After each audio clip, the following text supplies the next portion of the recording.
What's going on, my friend? It's Jeff Newport from ChasingStrength.com. And in today's video, we are going to discuss 5 things training college athletes taught me about getting strong and lean with kettlebells. Now, one of the hardest things I learned from being a college athlete and then later training them as a full-time professional strength and conditioning coach at Rutgers University was this: 15 college credits per semester plus 20 to 30 hours a week of practice and competition equals stress of a full-time job and then a little bit extra. All right. So honestly, dude, I tapped out. It was too much for me. So I bailed on wrestling my freshman year of college. Right. I was too young. I was 17 at the time. I was too mature. Probably should have waited about a year or so to go to college, maybe enlisted in the military. And I got bad/no advice from those I looked up to. My wife, on the other hand, however, was on a full ride scholarship for volleyball. She played 5 years and graduated with highest honors while being co-captain of her team and MVP, most valuable player, at one point. I met her at the end of her first semester of her freshman year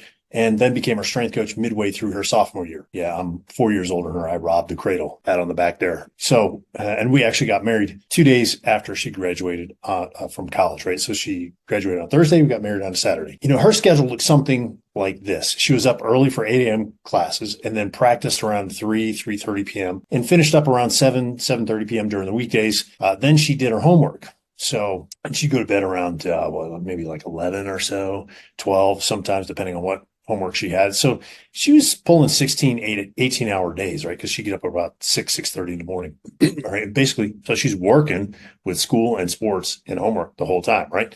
So, and then on weekends, she competed or practiced, except for the summer when she was home and she had, time off, but she was still doing off-season training, right? So now here's the bad part. Unlike me, because she was a scholarship athlete, if she didn't perform, she could have lost her scholarship, which means she would have gotten kicked out of school, right? So it was pretty much the same for most of the athletes I trained, except for the ones who weren't on scholarships, like most of the wrestlers and most of the crew teams. I mean, the reality is they competed for the love of the sport. And a 12 to 18-hour day, well, that was pretty common for all of them. And some of them, like JJ Schutte, who was the starting heavyweight wrestler, also worked part-time, right? So for example, he bounced 3 nights of the week at one of the local bars. So there was that to contend with as well, right? So when I actually came on board as the assistant strength and conditioning coach for Olympic sports, there was a transition going on with the strength and conditioning staff. The old staff were what are commonly referred to as HIT Jedis, where HIT stands for high intensity training. So they believed in training to absolute momentary muscular failure or full momentary muscular contractions and beyond, using primarily machines. And the philosophy is that's the only way to grow muscle and get strong. Okay. It doesn't beg the question, like, what happens if you don't want to grow muscle and get strong? But that's a rabbit trail we're not going to go down. And, if you've never trained this way, it creates extreme fatigue and in many cases, extreme soreness. All right. And let me say this as clear as I possibly can, is complete and utter garbage for training athletes. Okay. Now, my boss at the time was a former NFL cornerback, and he was a speed guy. So he brought in the speed component, and he is actually really good at conditioning. So he brought in some conditioning as well. And I brought in the strength and power component from my background in the sport of Olympic lifting. And as a result, I'd like to think that we turned the Olympic sports strength and conditioning programs around. So while we were there, the injuries on our teams dropped practically to zero. Measurable real world strength went through the roof. Like, we would actually measure rep maxes, 1 rep maxes, that sort of thing. Sport specific conditioning on court, on the field, water stamina, on water stamina, that all improved. And the athletes, they were just stronger than their opponents. They ran faster. They jumped higher than they used to. And the coaches, well, they were all really happy because we all functioned as a team and win rates across the board increased. So with that kind of crazy stress-fueled schedule, let me share with you some of the things that I learned about getting strong and lean, right, from training these athletes, and how you can apply it to your kettlebell training. Okay. In this video, we will cover part 1 so you can apply something new, hopefully, and relevant to your training today. All right. So number 1, lift relatively heavy most of the time with 70 to 90% of your maximum, or 1 rep max. So we'll put that up here. It's 70% to 90% of your 1 rep max. Now, my coach, Alfonso Duran, who was on the Cuban pre-select weightlifting team, right, and trained by the coach and world champion Alexey Medvedyev, taught me this. He swore up and down by it. He said, this is the best zone for improving maximum strength. And this is really important because most people think they need to lift heavy, like to the maximum heavy all the time in order to get stronger. That's simply not true, right? You don't have to high intensity everything. If you train at near maximums or maximums all the time, you will burn out, get weaker, and most likely get injured. This was the problem the Rutgers athletes were experiencing with the HIIT, the high intensity training philosophy. And the strength staff just did not want to hear it because they were stuck in their dogma. What should be instead of what actually was. The key here was we never, ever, ever, never, I'll repeat that again, never trained to absolute failure. Dr. Fred Hatfield, Dr. Squat, as he was affectionately known, was the first man to squat over 1,000 pounds. And he famously quipped, training to failure is training to fail. Yeah, there's more to training to failure than this, which we might get into in upcoming videos. So, but let's just leave it at that point right there, okay? So let's say this. When you're training for maximum strength, the quality of maximum strength, we keep the reps lower, usually between 1 and 5%. And if you've purchased any of my programs or seen any of my free stuff written online, you'll notice that most of my programs are based either on a 4 to 5 rep max or a 10 rep max. Now, the reason being is that those RM ranges, those rep max ranges, loosely calibrate to those 70 to 90% guidelines for most people, okay? Perhaps a little more, perhaps a little less, depending on your training background and your genetic predisposition, all right? So keep the majority of your training skewed towards the lower end of the range, 70 to 80%, and rarely touch 90+%, about every 2-3 weeks, maybe even as little as every 4 weeks, okay? Well, how well does this type of loading work? All right, well, here's an example. During the latter half of her sophomore year, my wife was put on a toning program, the old toning, like high reps to tone, by another strength coach.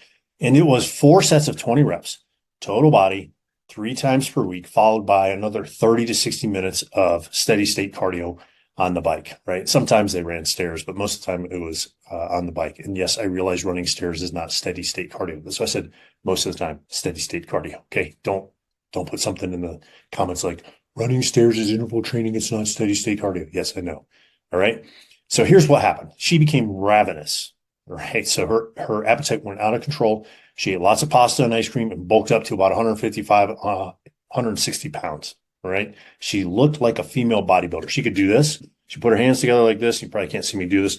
And she would squeeze and her pecs would just, like her upper pecs, her clavicular pecs would just pop right out, right? So now that's super cool if she wanted to be a female bodybuilder and if she was getting paid to get huge, right? But she wasn't. So the downside of training that way is that she lost a fair amount of her athleticism, including 4 inches off or nearly 4 inches off her vertical jump. Okay. That's really bad because her position was outside hitter. And so she needed a high vertical jump. She was, let's see, I think she's 5'6". And when she was recruited, she was about 125, 130 pounds. And she had an approach or a vertical jump. And yes, I know the two aren't the same. Okay. Let's not split hairs here.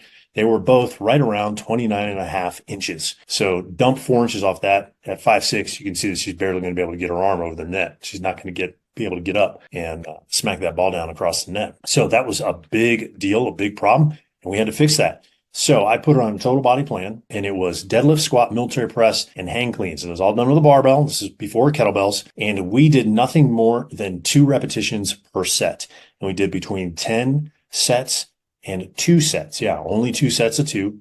And we kept that in the 70 to 90% of her 1 rep max zone. And she did that 3 times a week. So what were the results? Well, long story short, she leaned out, right? Got back down to playing weight, got a vertical jump back.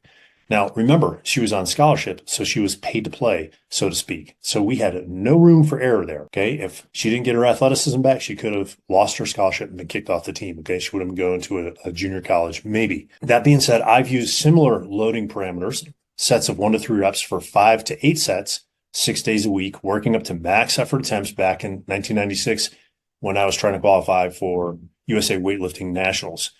Right. It was definitely the leanest I'd ever been. I got down to 3.3% body fat measured through bioelectrical impedance by a third party, Dr. Tom Bilella, who was a chiropractor, and he had just won the New Jersey NPC light heavyweight bodybuilding championships that year, which is why I hired him. Right. So super smart dude, knew a little bit about getting lean and keeping the muscle on. So incidentally, that methodology and my experience using it is nearly exactly what my program, Kettlebell Burn Extreme, a 29-day rapid fat loss double kettlebell program, is based upon. So wrapping up, the take-home point here is this. Assuming you use the right loads, right, which is between 70 and 90% of your 1 rep max or 1 rep training max, or base your training off a 4 to 5 rep max, you can not only get really strong, you can get leaner and stay lean at the same time. So if you don't want to plan this out yourself, I will leave the link to 3 of my best strength plans that incidentally get people leaner in the process, especially if you dial in your nutrition. Like I said, I'll leave them in the description below. And as always, if you have found this video helpful, do me a favor, click the like button, share it with a friend, smash the subscribe button if you haven't already, and let me know your thoughts about training to get leaner and stronger. What have you used in the past, in order to do so? All right. Until next time, my friend, stay strong.